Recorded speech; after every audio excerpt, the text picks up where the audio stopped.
Mga kaibigan, malinaw po ang pag-amin ng mga nagtuturo ngayon ng ating Panginoong Hesukristo ay Diyos na nagkatawang tao. Walang ganitong isipan o doktrina ang mga unang Kristiyano. Hindi po kaisipan ni doktrinang Kristiyano ang inkarnasyon. Kaya naman po, ganito pa ang pag-amin ng mga nagtuturong Diyos ang ating Panginoong Hesukristo. Dito po sa kanilang aklat na pinamagatang ang kabanal-banalang isang tatlo, na ang nagsulat ay isang paring Katoliko na nagngangalang Pedro Sevilla. Ganito ang kanyang sinasabi sa pahina 32. Kaya't hindi maaaring sabihin na tinatawag ng Diyos si Jesus noong mga kauna-unahang araw ng Kristyanismo. Yan po ang kanilang pahayag. Hindi raw tinatawag ng Diyos ang ating Panginoong Hesukristo sa mga kauna-unahang araw ng mga Kristiyano.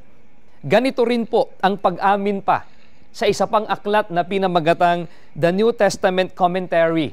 Ganitong mababasa po natin sa pahina 149. Hindi tinawag na Diyos si Jesus ng mga panahong iyon. Mga giliw po naming mga televiewers, sa mga binasang mga patotoo, ay napatunayan po na hindi po orihinal na paniniwala ng mga unang Kristiyano ng ating Panginoong Hesukristo ay Diyos. Ay naunawaan natin na ang ating Panginoong Hesukristo ay tao at hindi po Diyos. At tinatanggap po kapwa ng mga teologong Katoliko at maging ng mga Protestante na hindi inisip ng Panginoong Hesukristo na siya ay Diyos. Yan po ay maliwanag po nating mababasa dito po sa isang aklat na pinamagatang The First Coming, How the Kingdom of God Became Christianity. Ganito po ang mababasa natin dito po sa pahina 5. Ang krisis ay nabuo buwat sa katotohanang malaya na ngayong tinatanggap kapwa ng mga Protestante at Katolikong teologo at tagapagpaliwanag ng doktrina na batay sa makakalap na pangkasaysayang impormasyon, hindi inisip ni Jesus na taga Nazaret na siya'y Diyos. Mga kaibigan, sana po ay napansin ninyo, batay po sa makakalap na pangkasaysayang impormasyon, hindi po inisip ng ating Panginoong Hesus na taga Nazaret na siya ay Diyos. Aminado rin po maging ang isang opisyal ng Anglican Church na hindi po kailanman itinuro ng ating Panginoong Hesukristo na siya ay Diyos. Yan po'y mababasa natin dito po sa kanilang aklat na pinamagatang Honest to God. Ito po'y isinulat ni John A.T. Robinson. Pakinggan po ninyo ang kanilang sinasabi dito po sa pahina 73. Hindi inangkin kailanman ni Jesus na siya'y Diyos.